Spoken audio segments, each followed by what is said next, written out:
What's up, soul family? Coming at you with another collective reading. As always, let's see what's meant to come out. So first up, we have the Page of Pentacles, the Ace of Pentacles. What everybody loves to see is money. Five of Swords, the Four of Wands,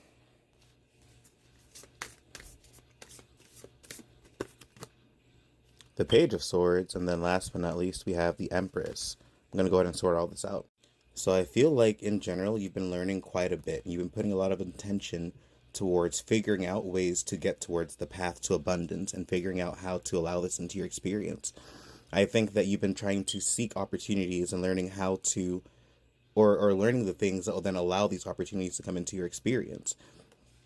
It's like the energy of when you are prepared and then the circumstance finally hits that allows you to shine. It's kind of like when somebody is a singer. They've been practicing their entire life, and then out of nowhere, here comes, like, say, Simon Cowell coming across the street, and it's like, okay, sing for me. It's like all that preparation, all that intention then leads to the opportunity.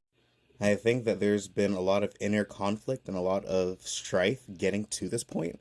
It could have been a very tumultuous path, and it could have could have been led with a lot of conflict, both internally and even externally. Maybe in the pursuit of these things, it caused some friction between some people that you loved or you cared about. And I think with this, it's pointing towards you being very close to being able to celebrate and being able to enjoy all of the hard work that you've been putting in.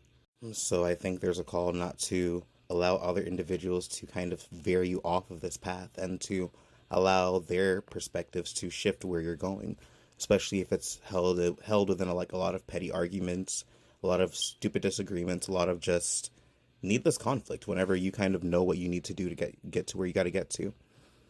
And last but not least, I think what the Empress is pointing towards trusting yourself, trusting your intuition, really nurturing yourself and really caring for yourself. And I say this not to be redundant, but because a lot of times, like, when we are in this energy of self-love and self-care, it allows knowledge to seep into our experience faster. It allows experiences to align faster. Like, the more we are in at least a neutral state, and the more we intentionally create that space, the easier it is for things to advance. The Empress has a lot of wisdom, a lot of knowledge. She is very creative, and she has intuition that allows her to make intuition and discernment to be able to make proper choices. So I feel like there is some kind of opportunity that's about to head your way, especially because you've been doing the research, you've been learning, you've been putting the time and effort into figuring out what is required to have this opportunity manifest. I think it's just a matter of time for it to pop into your experience. And then you'll be sitting just like the Empress. Peace and blessings, and I hope you guys have a great day.